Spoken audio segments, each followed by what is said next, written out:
Muito bem, a nossa convidada então é a Suzane Zanetti, ela que é coach e também psicóloga, né, Suzane? Tudo bem contigo? Seja bem-vinda. Tudo bem, muito obrigada. E vai nos contar hoje um pouco mais da profissão coach, né, da importância dessa profissão no dia a dia das empresas e das pessoas. Suzane, vamos falar sobre carreira? O que é carreira? Algo tão... algo estanque, né? Carreira, eu tenho que entrar, sempre sair, até o final da minha vida, a mesma carreira? Mário, obrigada por a gente estar aqui Opa, juntos, né? Legal. Queria que você até me ajudasse com uma questão tão importante, como você começou abrindo aí o nosso programa, com a questão carreira, até com outras questões que às vezes o nosso interlocutor tem dificuldade de pensar sobre carreira, né? Então, todas as perguntas que você talvez tenha dúvidas sobre carreira, são aquelas dúvidas que quem está nos ouvindo vai ter, né? Com certeza. Então, essa pergunta tua sobre carreira, você sabe que justamente quando você fala essa questão da carreira estanque, é a carreira tradicional que hoje está caindo por terra, né? Olha... hoje a gente fala numa carreira emergente, que é a carreira sem fronteiras. O que é essa carreira sem fronteiras?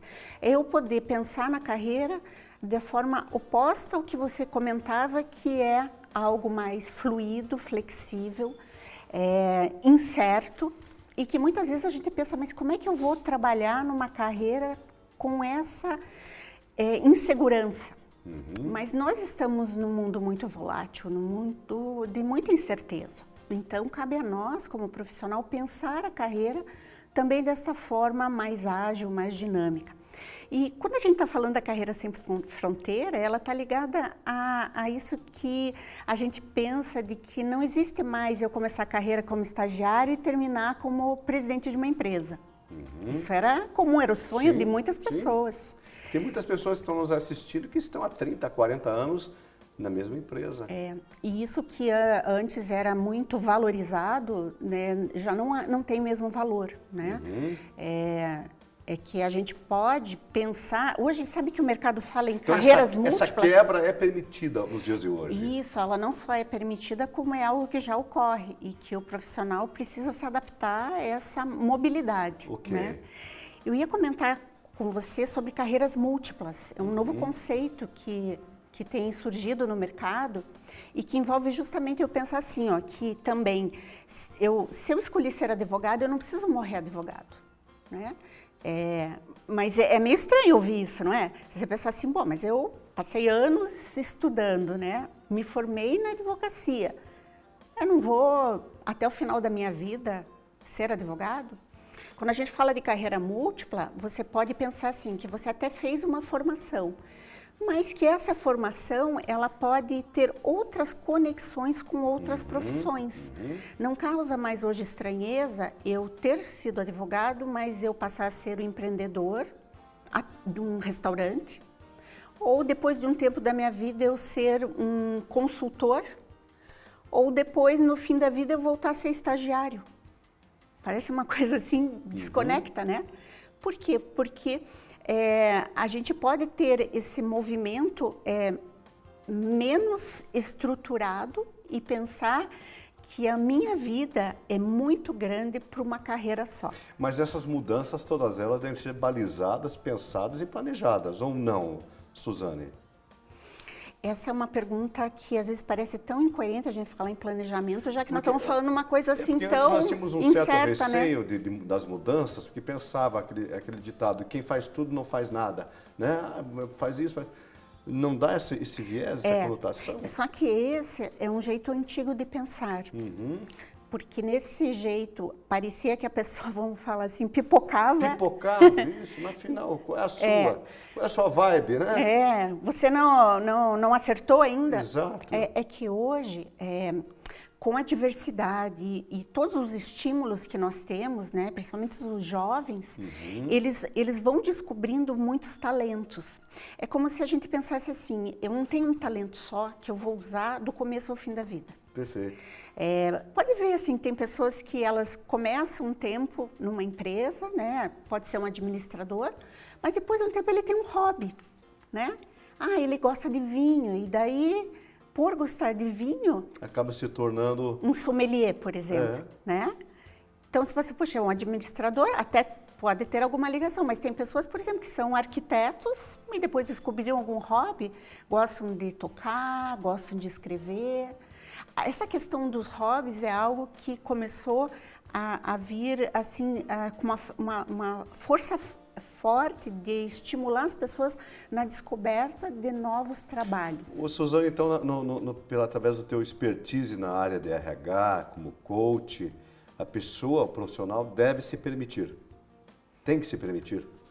Ele deve e pode se permitir várias experiências. Você sabe que quando a gente fala de tendências do mundo do trabalho, a questão de viver experiências é uma das coisas que mais faz com que você descubra aonde está o teu talento e principalmente que a pessoa seja feliz. Porque a questão é que às vezes parece algo assim tão, ser feliz. Há algo mais importante que ser feliz na carreira, de gostar do que faz, vou te contar um case que vem corroborar aquilo que você está falando. Esses dias eu fui visitar um amigo e ele hoje é dono de um grande restaurante aqui em Curitiba, duas unidades. Ele é chefe de cozinha, mas lá no início, quando ainda bem jovem, ele era vendedor, mascate, de porta em porta. Depois ele foi administrador, aí ele abandonou a administração, aí ele fez direito, aí ele abandonou o direito, e aí foi embora para a Austrália, trabalhar como chefe de cozinha aprendiz. Concluiu o curso de chefe de cozinha, voltou para o Brasil, concluiu a faculdade de advocacia, abandonou a advocacia e voltou a ser chefe de cozinha, só que agora como dono do restaurante. E ele disse, agora eu acho que eu tô feliz.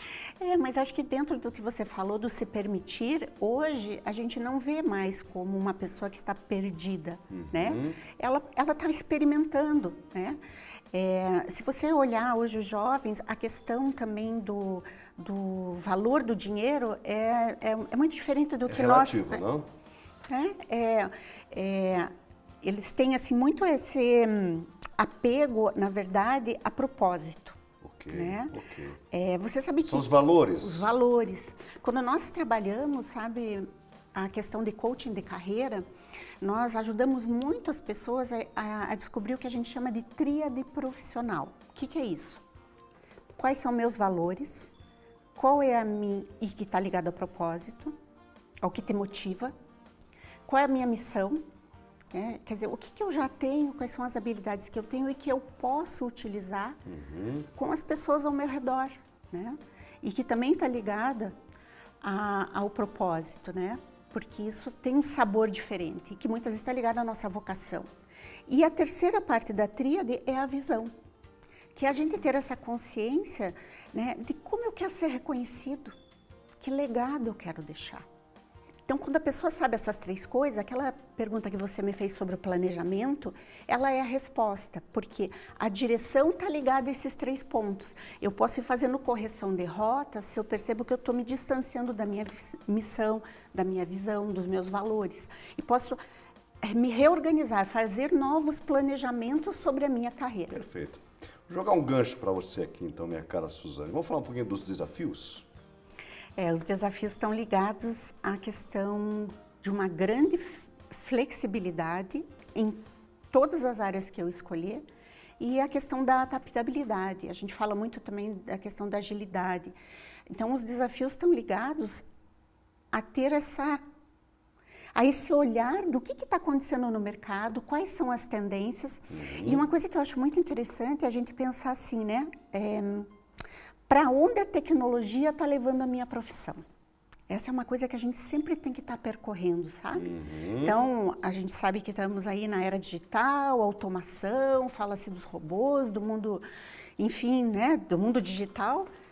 Eu não preciso, talvez, fazer uma nova formação, mas eu preciso sempre estar olhando que outras áreas do conhecimento se cruzam com a minha. O pensamento sempre lá na frente, né? Uma visão macro, né, do que está acontecendo.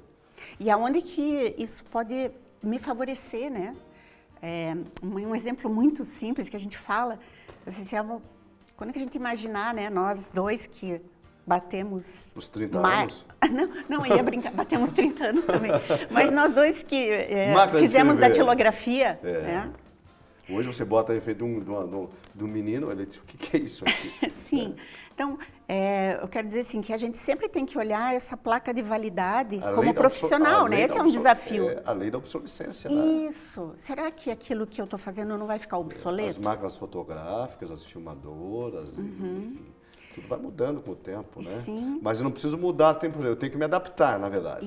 Isso. É isso? E às vezes fazer outras conexões daquelas áreas de conhecimento que eu não preciso abandonar tudo que eu já sei, mas eu posso dar um novo direcionamento. Perfeito. O meu próprio exemplo, assim, que você até falou, né, me apresentou como psicóloga, sim, eu sou psicóloga, sempre trabalhei na área organizacional e fui percebendo que o trabalho de coaching também era uma outra conexão que eu poderia fazer com a minha área de conhecimento. Você não deixou de atuar dentro daquela tua ideia, né, inicial. Continuo pensando no comportamento humano, mas dentro dessa nova vertente. O que é um coach de carreira? Então, o coaching de carreira... Já que nós estamos falando, né, e eu acho que é importante, tanto para quem está no mercado de trabalho, como para pessoas que estão buscando novos desafios, né, uma vez que homens e mulheres estão vivendo cada vez mais, né, e o governo quer que nós trabalhamos até os... quantos anos? 65? Então, nada mais importante, já que vamos viver mais tempo agora trabalhando, nada melhor do que a gente saber que mesmo aos 40, 50 ainda dá para desenhar uma nova carreira. Isso, até porque a gente vai ser cada vez mais saudável com todos esses recursos, né? Então, o coaching de carreira, ele é um processo de aprendizagem que leva a pessoa a ter um autoconhecimento sobre aquilo que eu comentei da tríade, e além da tríade, conhecer seus pontos fortes, seus talentos, e quais são talvez todas essas possibilidades de carreira que combinam comigo e que também possam me ajudar a ter sucesso, né? A pensar numa carreira mais de médio e longo prazo. Você sabe que a gente fala muito hoje a questão da vocação. Muitas vezes a gente precisa fazer trabalhos que não são exatamente aqueles que a gente gosta, mas a gente vai fazendo coisas com esse olhar, como você falou assim, né, olhando mais lá na frente, de que hoje eu estou me preparando para talvez daqui 3, 4 anos, ou mais para frente, usar a minha vocação, né? Então, nem sempre a gente pode não pensar na questão financeira, né? Muitas vezes somos provedores, temos uma família, mas a gente, no coaching de carreira, ajuda o cliente a nunca perder esse olhar ligado à vocação, ao seu propósito, à sua missão. Bacana isso, hein? Bacana. Suzane, para a gente encerrar, eu quero que você fale para quem está nos assistindo qual a importância e quais são os benefícios de se contratar um coach para preparar esse processo, né, de ajuste de carreira, tanto para empresas que querem desenvolver os seus talentos, para profissionais liberais que também querem e precisam de um coach. Qual a importância? Nós sabemos que muitas vezes nós temos as respostas dentro de nós, né? Mas o coach é um aliado para nos ajudar a nós lapidarmos esse material humano que muitas vezes nós temos um potencial incrível e muitas vezes nem sabemos disso. Quais são os benefícios de se contratar um coach? Eu acho que um dos benefícios, ele está ligado até a uma questão de autoestima. Muitas vezes a pessoa, ela está assim, se sentindo tão perdida que a própria estima, né, por estar com essa percepção de que ela não tem mais valor, né? Então, claro, além de uma questão de estima, que é uma questão mais emocional, mas também essa é uma forma de ter a carreira mais estruturada e esse que a gente falou de pensar no longo alcance, né? A gente fala muito que um dos benefícios é a gente desenvolver a carreira paralela, né? Que é muitas vezes a carreira que eu vou ter depois que eu me aposentar, né? E pensar a aposentadoria é algo importante, né? Porque a gente, acho que um dos benefícios do coach é continuar não só na aposentadoria, mas de modo geral a gente sempre vê se a gente está indo na direção daquilo que nos faz bem. E fazer ajustes ao longo do tempo. E fazer ajustes ao longo do tempo. Importante, né? Sim. Bom, para você que quer conhecer o trabalho da Suzane Zanetti, nós vamos colocar aqui no rodapé Os contatos, o telefone, anote, é o 3434, né? Isso. 4334. Isso mesmo. Ou você pode encaminhar a sua pergunta, que a Suzane irá nos responder aqui, até mesmo aqui no quadro, né? Se você quiser sugerir algum assunto. O e-mail é suzane@zanetti, com 2 T's, coaching.com.br. Isso mesmo. Suzane, muito obrigado, viu? Obrigada a todos. Bom, coloca na tela então a vinhetinha. Acesse a saúde.